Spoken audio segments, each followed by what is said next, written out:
shave, Dave. Have a shave. Well, that's the lockdown, Mark, and Natalie, welcome. We haven't heard much from you lately, but Mark, first of all, starting with you, how have you found the lockdown period as far as managing the stable is concerned? It's been pretty easy, really, Dave. We just had a roster system where one person worked. It was on a system that was about once every 10 days, fed morning and night, and it was a good break for everyone. I think everyone's sort of ready to resume and get back into it. Natalie, it's been quite a financial effect on the stable, particularly with the abandonment of races that you might reasonably be expected to figure in. How do you factor that into the budget? It's quite a challenge for you, I imagine. Oh, it always is, Dave. It's always a worry when you miss those good stakes heading into the winter. I mean, the winter's a hard enough time anyway, as we don't usually race. So to miss a lot of the major races, like the Derby, the Oaks, the Jewels, Taylor Mile Messenger, and now they will not be run, you do have to count for that coming up to the winter. We have done a big audit on the barn and done a budget up for the winter. So I think it's a bit of a worry, and I think the big worry too, Dave, is we're back to training again now, but we've got no clue what we're going to be racing for. And I think it's pretty slack,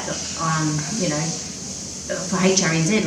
People need to know what we're going forward, what we're doing. There's no wasting our time having 60 horses in work with 20 staff and don't even know what we're doing. No. How do you rate harness racing New Zealand? Did you expect more from them, or are they in a situation where it's quite difficult for them? I have no doubt they're in a situation where it's difficult for them as well, but they're still getting a wage every week. We're a business and we're not getting anything. So I think, we do need answers, and I think a lot of the trainers probably feel that way. And I'm sure it goes further than HRNZ up through to the government, like Minister of Racing and Government. Mm-hmm. Do you feel that racing could have been held in circumstances such as it happened in Australia, or is it you just roll with the flow on that? I think you just got to roll with the flow on that, Dave. I mean, once you went to level 4 lockdown, there was no chance of any racing going on. I just found it quite interesting, though, how some of the Australian stats are very comparable to ours, and they've still had a lot more freedom than us. So, yeah. But I mean, hey, that's another topic altogether. Mark, how do you feel the spring campaign it's a totally new look for you now. How do you sort of go to approach that? Have you had any thoughts on your programs? Well, not really. I mean, ours are going to be ready about mid-August, and we'll just have to take it from there and evaluate things.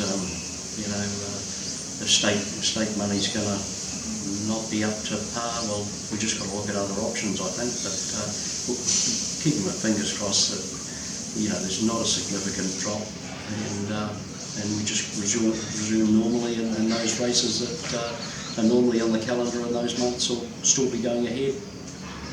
Yes, any approach been made about referring to the sire stakes and the sales races, whether they could in fact be run at a later date? It hasn't been confirmed, but their intentions are to still run those races, I believe, and I don't think I've heard there's been no changes from that, but it's just a matter of them coming back to us now with suitable dates where they will be run. But I think they're just not touching on that. The lack of correspondence is quite bad. I think, it'd be nice to actually get some idea of what they're thinking and what they're trying to put together or do, isn't it? Like this, with absolutely no information whatsoever. It's very hard, like you asked Mark about the spring. How the hell can you plan for something when you don't know what you're planning for? Like it's ridiculous, really. You need some idea of what we're going to be doing, surely. You run a high-profile, very professional stable. You're at the top of the profession. So I just wondered what the two of you thought about in the middling term, looking at your cost structure, the stake structure, your training cost structure, how optimistic you are about the outlook. If you want my opinion, Dave, I'm not optimistic at all. I think racing's buggered, to be honest with you. I think it's been run appallingly for way too long. The whole system's just been raped. Everyone's been getting big wages. I think the trainers, the drivers and the owners are the ones that have worn the whole brunt of the cost and really got nothing out of it now, and then we're getting no feedback where it's actually heading. So I've got no optimism whatsoever. In terms of numbers, training numbers, you wouldn't have any plans to alter your present numbers, Mark? Wouldn't have any plans? Alter your present numbers? Scale of training? No, not at this stage. Well, we will probably cut back as the year went on, the season goes on, but...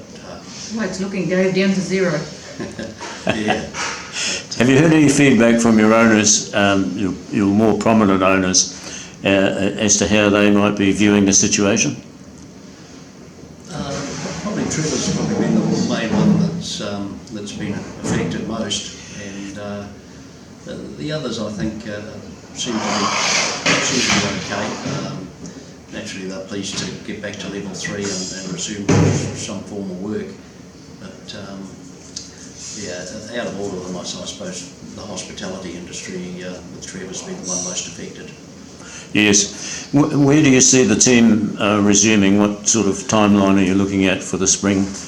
Normally it's late September, October. Would it be earlier this year? Yes, we'll be at the trials probably August and early August, and hope to be on the track sort of mid-August on. But that's permitting, Dave, you know, we're racing for a stake. We wouldn't go and line up for $2,000, would we? No, well, you know, it might be a case of bringing them up and looking at our options from there.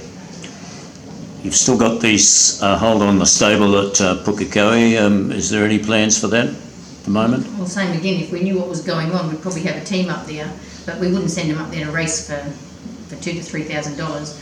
Would we? So we would ideally like to send a team up to race. Yes, it's in the back of our minds, but we'll probably do May down here, and then hopefully by then we'll have a clear understanding what's going on, and if stakes are holding up, we'll have a team up there ready to race in sort of mid-August as well. But the cost, Dave, of actually keeping the barn up there, sending people up, you know, having the operation move up there or part of it, you can't do it for a minimal stake. I mean, you've got to be racing for a decent money to actually make it viable. We wouldn't expect our owners to go and pay for extras involved by having another barn up there to race for a minimal stake. So it'd be nice to actually get some feedback, what's actually going on, so then we can organise that. But we're still paying a lease on that barn up there and nothing's happening. Have you had any indication, obviously you haven't, but have any feeling about whether they may sort of reduce things like premier meetings, which you know, your stable or our stable has been particularly successful with? No sign of them cutting those out or reducing them? No, there's no sign of anything. We've had no feedback on anything. It makes it very difficult. So overall, what's been the cost for you guys financially? You know, how do you view the cost financially, which is considerable, going into the new season? Are you rejuvenated with enthusiasm, or are you a wee bit apprehensive? Probably a wee bit apprehensive. And that's Mark being nice. No, I think, Davey, it's a very worrying time for everybody, not just ourselves. You look at all of the owners, the trainers, the drivers, all of your people involved right across the boards, your farriers, your vets, everybody. The racing industry employs a lot of people. And I just think with the lack of feedback we've all got and the lack of any idea where we're heading, I wouldn't be surprised if a lot of people don't make it through. Yeah, and it's a very, very worrying time for not just us, but I'm sure a lot of people. Well, thank you very much for your views, forthright as usual, and I'm sure a lot of people will be interested to hear what you have to say. Thank you very much. Good day. Thanks, Dave.